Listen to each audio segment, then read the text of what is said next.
কৰিলে আহিলোঁ দীপৰ বিললৈ আহিলোঁ। আমাৰ কৰিবলগীয়াখিনি আমি এইকাৰণেই মই দীপৰ বিলৰ পাললৈ আহিলোঁ। এজোপা গছ কিমান বছৰ পুৰণি এজোপা গছ, এইবিলাক গছ কাটি পেলোৱা হ'ল। আজি মোৰ জুবিন গাৰ্গলৈ মনত পৰিছে। আজি চাগে জুবিন গাৰ্গ ডাঙৰীয়া থকাহেঁতেন আজি এইটো লৈ পেলাই চৰকাৰক এটা হুমকি দিলেহেঁতেন। মই হুমকি দিবলৈ অহা নাই, মই এটা কাৰণেই আজি দীপৰ বিললৈ আহিছোঁ যে আজি যদি আমি মাত নামাতো আমাৰ আগলৈ নাতি পুতিবিলাকে চাগে আমাক ক'ব যে তোমালোকে ছ'চাইটিত কাম কৰি থাকি আমি আজি অক্সিজেনৰ অভাৱত মৰিবলগীয়া এটা অৱস্থাত তোমালোকে মাত নামাতিলা নেকি? এই মাত মাতিবৰ কাৰণে আহিছোঁ। আজি যদি আপোনাৰ জাপানলৈ খুবেই ধুনীয়াকৈ যায়, অষ্ট্ৰেলিয়া যায়, জাৰ্মানী যায়, কিন্তু টেকন'লজিটো তেওঁলোকে আজিলৈকে চৰকাৰে আনিবলৈ মানে ইচ্ছা নকৰিলে। এই গছজোপা যদি জাৰ্মান টেকন'লজি কৰিলেহেঁতেন এই গছজোপা ইয়াৰ পৰা উঠাই তাক বেলেগত ৰোপণ কৰিব পাৰিলেহেঁতেন। ডেভেলপমেণ্ট আমাক লাগে, কিন্তু গছজোপা কাটি এই গছজোপা কটা মানে আমাৰ আয়ুস কমাই পেলাই তেওঁলোকে ডেভেলপমেণ্ট এটা কংক্ৰিটৰ দুনিয়ালৈ আমাক লৈ যাব বিচাৰিছে। আপোনাৰ এই দীপৰ বিলখনত ইয়াত আগতে পক্ষীবিলাক আহিছিলে ধুনীয়াকৈ, এতিয়াতো বহুত ৱেষ্টটো ইয়াত পেলোৱা যায়, সেইবিলাকলৈ নাযায়।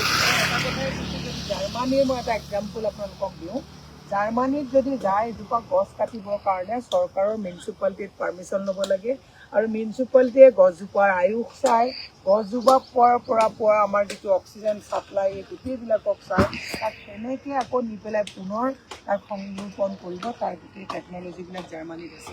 জাৰ্মানীৰ মই অইন কথা আপোনাক বাদ দিলোঁ, জাৰ্মানীত যদি আপুনি আপোনাৰ ঘৰত থকা এজোপা গছ দেৱদাৰু এজোপাই যদি হয় কাটিবলগীয়া হয়, মিউনিচিপালিটিত আপুনি পাৰ্মিশ্যন ল'ব লাগিব।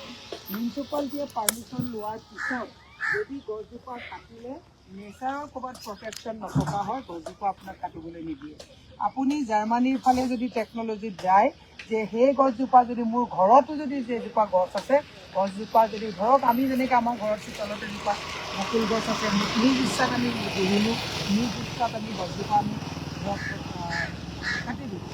কিন্তু আপুনি যদি জাৰ্মান যায়, আপুনি যদি জাপান যায়, আপুনি যদি তেনেকুৱা বিভিন্ন জেগাত যায়, তেতিয়াহ'লে আপুনি নিজ ইচ্ছাত ঘৰৰ গছজোপাও আপুনি কাটিব নোৱাৰে। আজি দীপৰ বিলৰ অৱস্থাটো চাওক। মই ইয়াত অহাৰ আগতে মোৰ এগৰাকী বান্ধৱীয়ে কৈছে বাইদেউ আপুনি নিৰ্বাচনত হাৰিলে, আকৌ আপুনি দীপৰ বিলত কেলৈ আপুনি মৰিম বুলি কৈছে, কি দৰকাৰটো আছে? দৰকাৰ মোৰ এইকাৰণেই আছে, মই পলিটিক্সটো বাদ দি মই এগৰাকী ছ'চিয়েলি ৰেছপনচিবল এগৰাকী চিটিজেন হিচাপে মই মোৰ আমাৰ নাতিপুতি দিনলৈকে মই এটা কথাই ক'ব বিচাৰিছোঁ যে সিহঁতে প্ৰশ্ন কৰিব যে আমাক তোমালোকে উশাহ লোৱাৰ পৰিৱেশটো কিয় দি থৈ নগ'লা? এই গছবিলাক চাওক, এই গছবিলাকক আমি কাটি দিলোঁ যি আমাক উশাহ লোৱাত সহায় কৰি আছে, এই গছবিলাক আমি এনেকৈ কাটি দিলোঁ। মই সেইকাৰণে এটা কথা ক'ব বিচাৰিছোঁ, কথা ছ'চিয়েল মিডিয়াত বহুত কথা ক'ব পাৰি, সমাজখন কৰিব পাৰি।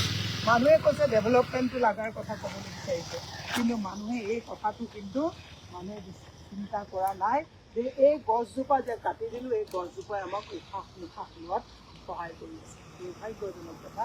আমি জীয়াই থাকিবলগীয়া হ'লে আমি প্ৰকৃতিক জীয়াই ৰাখিব লাগিব, প্ৰকৃতি জীয়াই থাকিলেহে আমি যে জীয়াই থাকিম, এই কথাটো যিদিনাখন মানুহে উপলব্ধি কৰিব সেইদিনাখন চাগে আমাৰ হাতত জীয়াই থকাৰ কাৰণে বহুত কষ্ট হ'ব।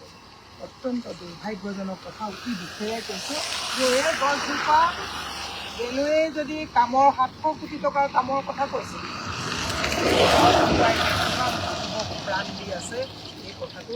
তেওঁলোকে এলিফেণ্ট কৰিডৰৰ কথা ক'ব, তেওঁলোকে বিভিন্ন ধৰণৰ কথা ক'ব। আমি কৈছোঁ যে যদি তোমালোকে এলিফেণ্ট কৰিডৰ বনাবই বিচাৰিছা, এই গছজোপা তোমালোকেতো জাপানত গৈছা, তোমালোক জাৰ্মানীত গৈছা, তোমালোকে গছজোপা উঠাই আনি পুনৰ সংৰোপণৰ ব্যৱস্থা কিয় নকৰিলা? মই ৰাইজক এটা কথা কৈছোঁ, মই মূল্যবৃদ্ধি হ'লে নাহোঁ, কাৰণ মানুহে মূল্যবৃদ্ধিটো এতিয়া এফৰ্ড কৰিব পৰা হৈ গ'ল। স্মাৰ্ট মিটাৰ কাৰণে আমি নাহোঁ, কিন্তু মই উশাহ লোৱাৰ যি ক্ৰাইচিছত মানুহ ভুগিবলৈ বিচাৰিছে ইয়াৰ কাৰণে 100 বাৰ আমি আহিম। আৰু লগত আজি মই কাকো অনা নাই, কাৰণ লগত অনা মানুহবিলাকক আৰু কষ্ট দিব বিচৰা নাই, কাৰণ মানুহে মানি লৈছে যে যিমান ধ্বংস নহওক কিয় মানুহে এটা পৰ্যায় একচেপ্ট কৰি লৈছে। কিন্তু মই আপোনালোকক কৈছোঁ, এইবিলাক যান্ত্ৰিকতাৰ ধামখুমীয়াত নিজৰ জীৱনটো যাতে নিজৰ আয়ুসটো নকমাবৰ কাৰণে, প্ৰকৃতিক সুৰক্ষা দিবৰ কাৰণে মই ৰাইজক বিনম্ৰতাৰে অনুৰোধ জনাইছোঁ, আহক আজি এই গছবিলাকে যেনেকৈ হিয়াধিকাৰী কান্দিছে, ইয়াৰ লগত আমাৰ এটা বছৰৰ আয়ুস যে নাইকিয়া হৈ গৈছে, এই কথাটো ৰাইজক নিৰীক্ষণ কৰিবৰ কাৰণে মই আহ্বান জনাইছোঁ।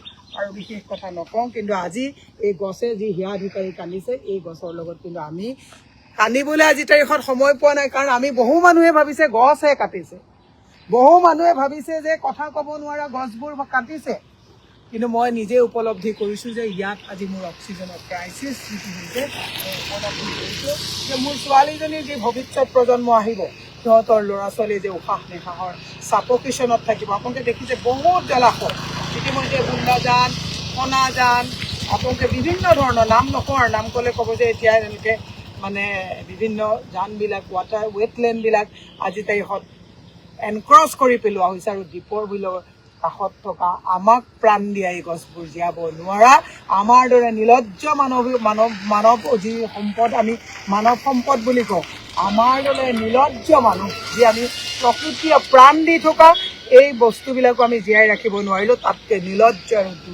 মানে দুৰ্দশা ঘটাই পেলাই। তাকে মই সেইকাৰণে আজি ইয়ালৈ আহিলোঁ। মই ৰাতিপুৱা গতিকে ইমানখিনিকে ৰাইজক ক'লোঁ যে save nature, save our future.